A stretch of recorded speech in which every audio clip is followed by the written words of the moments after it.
Hey guys, what's up? Welcome to day 18 of the Bible Reading Playing Challenge. Today is March the 3rd, 2015. Check it out.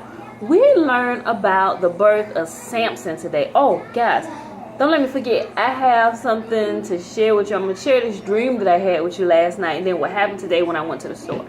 But first, before Samson's birth, the angel of the Lord appeared to Manoah's wife, right?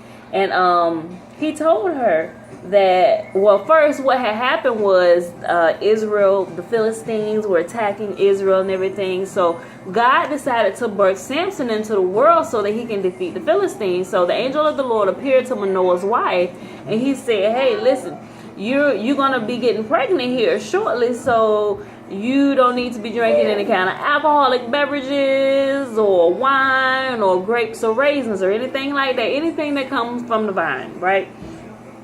And so he left.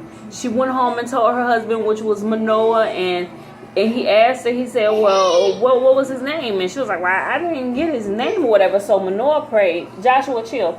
Manoah prayed and asked the Lord to give further instructions on what shall happen and what the child that they were giving him, what his purpose was, right? Because before, his wife was barren. You know, she wasn't able to have children, but God blessed her womb and she was able to conceive. And so the angel of the Lord reappeared. And at that time, they didn't know that this was an angel. They just thought, you know, his wife called him a man of God, you know.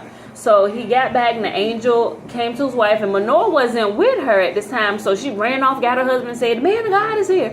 You know, so he came back. He said, were you the man that told my wife the other day such and such and such? And he said, yeah. He said, so what? You know, what's further instruction? I'm just kind of paraphrasing. He said, well, he's not to eat any kind of grapes or raisins, no wine or any kind of alcoholic beverages, you know, and God is going to bless him and he's going to use him, you know. So, and then, so they was like, well, okay, well, thank you for the info. And they was like, well, what is your name? So that we can pretty much let you know, we can bless you when these things come to pass. And the angel of the Lord was like, why do you ask my name? These things are too wonderful for you to understand, you know. So I was like, oh, okay, well, let us just cook a goat, you know, and we can sit in. He said, you can go ahead and prepare. He said, but I'm not going to eat anything, you know, and you can sacrifice it to the Lord, you know. So at that sacrifice, once they got the lamb all done up and everything and they sacrificed it to the Lord, it was at this moment that they realized that this wasn't any ordinary man of God. He was the angel of the Lord. Because as God consumed the sacrifice, the angel of the Lord ascended back up to heaven through the flame and the sacrifice and, you know, shot up and stuff. I was like, oh, that was pretty cool. You know, so guys, a lot of times, when Samson was born, you know, she followed the instructions and everything, and Samson was born, and God's hand was really upon his life. So my whole point about sharing that particular story with you, a lot of time we have kids and we fail to ask God what he's sending them into the world for. Like, we just have kids like, oh, you know, you're going to be a doctor, this and that. And true indeed, they may actually be a doctor. You know, some of us, we just speak things because we want it to happen, you know, but when we really seek the face of God, God is faithful and just, and he's going to hear you. And if you're seeking his face on what your children's plans and their purposes are, you know what, you can help to align their life according to that. So say if they were going to be a piano player or something like that, when God tells you that, you know, for one, they're going to be anointed to play the piano. So what should you do as a parent? As early as they can possibly understand, you should begin to teach them piano if you know how, or get them piano lessons and help them learn to read music and any and everything that has to do with the piano. Why? So they can grow in their gifts and they can perfect it as they go. And you know what happens? They'll be walking in that anointing, in their gift, from a very early age. But it's sad to say that a lot of us, we have no clue. Neither did our parents.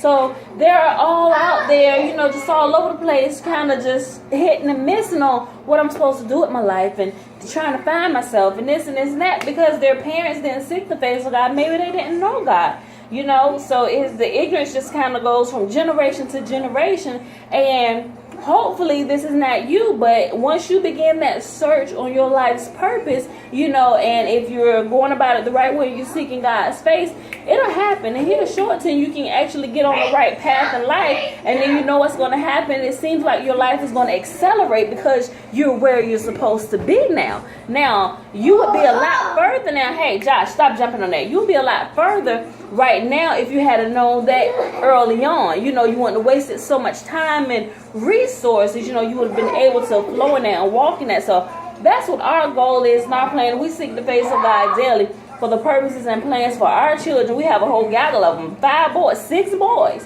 One stays in Chicago with his mom. But we're seeking the face of God every day on who are these children? Who are they? Who did you give to us?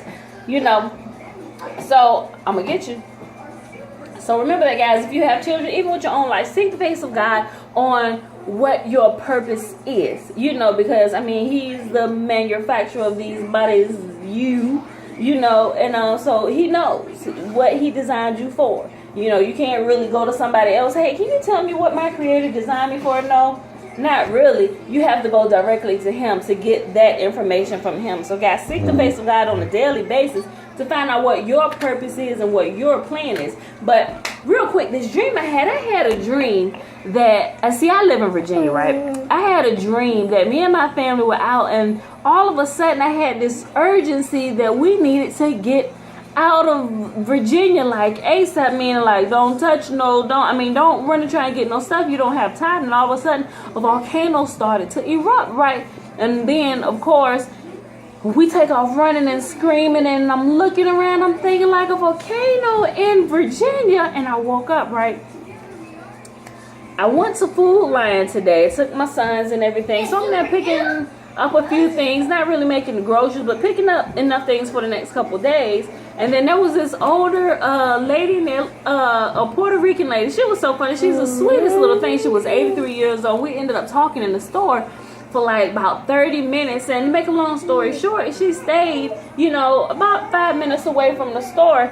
And she was going to catch a cab. I was like, I'll give you a ride home. She stayed like literally across the street, but it was cold outside. She had a few bags. So but as we were driving home, I was driving her home, we were still talking. And she said she went to the, how your cities have like city hall and you can go down there and talk about things going on with your city. But anyway, she was in on that, and she was saying that when they were down there, they were talking about the fault lines in Virginia. And I'm like, wait a minute, and so I'm like, the fault lines in Virginia? And then she looked at me, she said, yeah, a lot of people don't know that Virginia sits on fault lines, and she said, and I believe they were getting really hot because I was praying and asking God, why we having all this snow? She said, I believe God was trying to cool it down.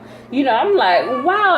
And it still didn't dawn on me about my dream that I had last night until I dropped her off and I was driving home. Then my dream came to me. I was like, oh my goodness.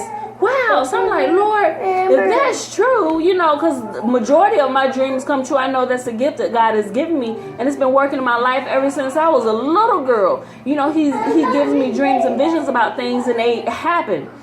Some things I can pray about and kind of, help with it. Hey, don't do that. Help with, with it going good or bad or whatever. Not saying that I'm the only one praying about it, but I know that God answers a lot of my prayers, and I know when answers come directly in response to one of my prayers.